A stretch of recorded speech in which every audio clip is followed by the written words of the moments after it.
Hello everybody, this is Quarantine Day 29, and this is the evening episode.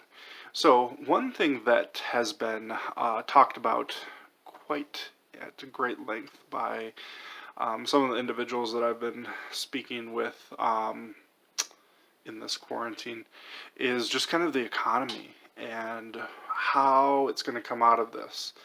So there's not a lot of data right now on what happens to a very modern economy when you have something like this where things shut down for a while. As you can probably tell, we haven't had a pandemic like this for 100 years. Certain small pandemics would happen, and it would be much more limited closures of like pools or some larger public places during the 50s and 60s. But nothing at this level. So what does that mean? And I don't claim to have any sort of answers, but I think this is now something, as we're approaching this month long now and possibly another month to go, which is, I think, what I thought this roughly would translate to, something around 6 to 8 weeks. How do we bounce back, and how does that bounce back look like, and is there going to be a bounce back? So on paper, I think this could, so just to get some definitions straight, recession is a slow of growth in economy, like the total amount of stuff produced, the growth in that is slowed. A depression is where the economy actually shrinks, from my understanding. And a growth period, that's just when things grow at a faster clip than normal. So, we expect certain growth. Our economy is based on growth. We inflate our currency at a very slight rate based on growth. So I guess the three directions we could go would be, a continuing good economy, a recession, or a depression.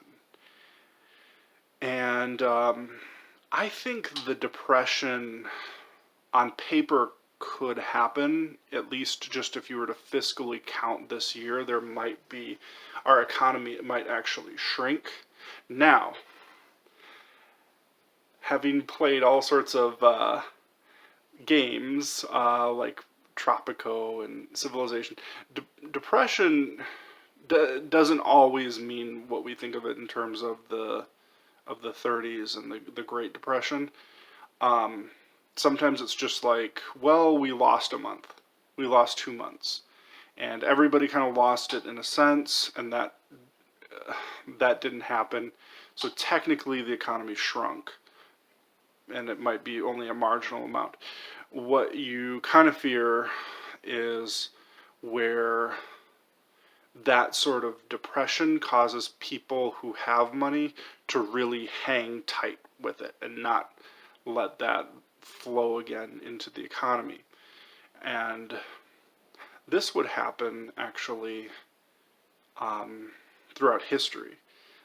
Where you'd actually have people just get scared with their money, they'd hoard their money, and the ability for the economy to stop working would just, or the economy to work would happen, just because everybody would hoard their pile of cash and not let it flow again.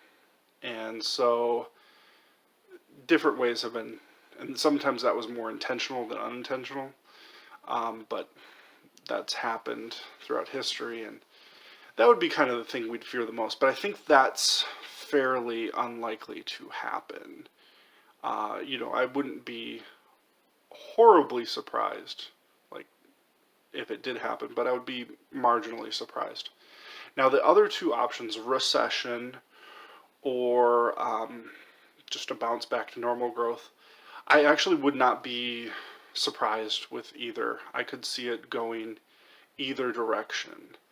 So the last recession was caused by sort of a bubble in the real estate market that happened for reasons we could go into some other video. But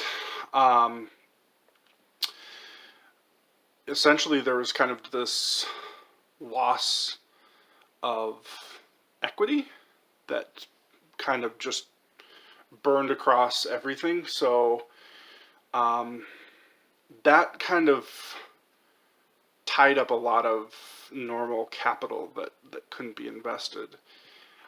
I don't know if we have a big loss of equity in this. Maybe.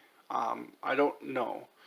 A lot of banks and insurance companies and just a lot of the financial services industry, they're kind of suspending things. It's kind of like we're suspending things for a few months.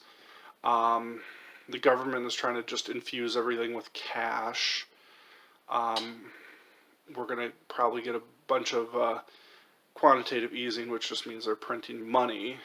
So it just adds more currency to the system, devalues the dollar, but it kind of encourages people to spend rather than save. That's why we kind of always have a small amount of inflation, so that you're not just holding the money into the banks, but we don't try to inflate it too much, or else we end up having issues like Zimbabwe and Venezuela have had. So I could see this going either way.